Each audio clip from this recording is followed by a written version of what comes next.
नमस्कार. आपल्या मशीनमध्ये आपण जे ड्युटी करणार आहोत, तर याचे रिझर्वेशन शेड्यूलचे रिझर्वेशन कसे चेक करायचे ते आपण पाहूया. सुरुवातीला आपण इथे मेनूवर क्लिक करू.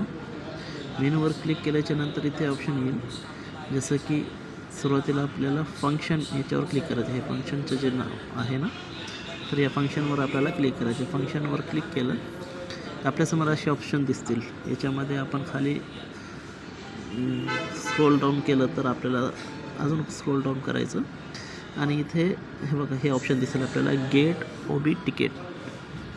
हे जे गेट OB तिकीट्स आहे याच्यावर आपल्याला एकदा क्लिक करायचं. आता याच्यावर क्लिक केलं की हे ना सिंक्रोनाइज झालं. हे बघा, इथे सक्सेसफुली सिंक असं लिहून आलेलं आहे, बरोबर. म्हणजे हे सिंक्रोनाइज झालेलं आहे. तर याच्या गेट OB तिकीट्स याच्यावर क्लिक केल्याच्या नंतर मग आपण काय करायचं आहे की इथे ऑनबोर्ड OB तिकीट्स हे याच्यावर क्लिक करायचं. हे जे ऑनबोर्ड OB तिकीट्स आहे ना, तर याच्यावर आपण क्लिक केलं की आपल्यासमोर असा इंटरफेस दिसेल. याच्यामध्ये आपल्याला इथे रिझर्वेशन नाही म्हणून पूर्ण ब्लँक दाखवते. हे पूर्ण ब्लँक आहे आणि इथे काही दाखवत नाही.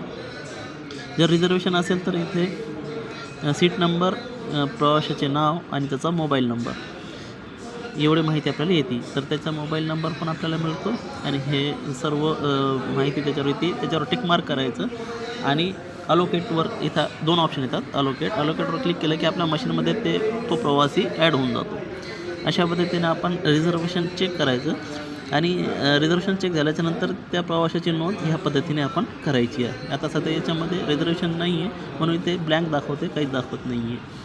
जर रिझर्वेशन असेल तर याच्यामध्ये दाखवून देईल. ओके, धन्यवाद.